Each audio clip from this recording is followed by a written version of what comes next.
Next one's from Jesse James. The subject is Karrion Kross versus IWC. Greetings, K100 fam bam dang gangalang. Fam bam dang gangalang. Fam bam dangalang. Dangalang. Kazoo that, please. I'm tempted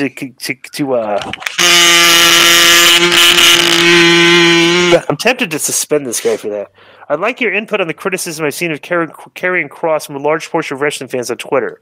I saw some wrestling news sites send out a tweet asking what the fans thought of Kross's return this far on a scale of 1 to 10. I got bored and had some time on my hands, so I decided to calculate an average out of 150 respondents that provide an actual number, which turned out to be 5.7 out of 10. My question is, is there any legitimacy to the criticism? Do you think Kross is at the level WWE thought he would be at this point in the run, and do you think that the haters could potentially hold him back from a world title opportunity? Thanks, and take care. I think Kross is doing fine. I thought his match with Drew is probably the best match he's had so far since he's been in WWE. But Kross is not,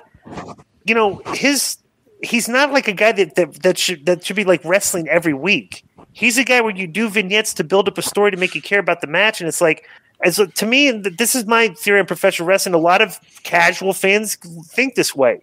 We don't care how great the match is; it just has to be decent. And like if a match stinks, it ruins it for you. Okay, but if a match is fine, it's fine.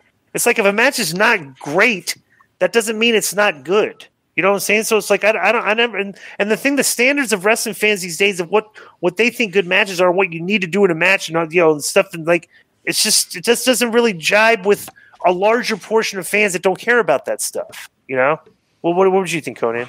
Yeah, I think WWE sees what you and I saw in him, and they're all in on him, and It doesn't matter how much the haters make. It's his spot to lose, and he won't. He reminds me of kind of like Cena and Roman, who had everything except the work rate, and I think he's going to turn into a real good worker. Well, plus he's a fast learner. Well, let me tell you why he already is a good worker, okay? Because he doesn't do a lot of stuff. That's why people don't think he's a good worker. But bro, he sells great. Right. His selling is excellent. Right. And everything else is excellent. His facials. Does none of that count?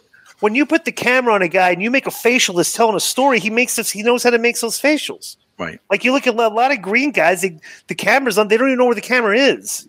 So that's what he's a great way to produce a cinematic television star. He has all those tools. So.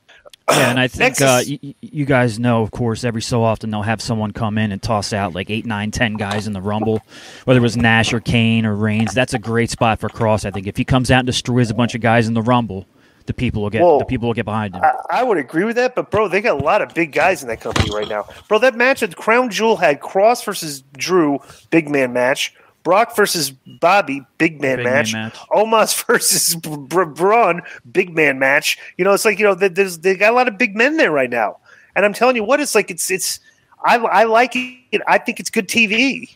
I think it's refreshing to see them focusing on big guys. It's like because they're larger than life. So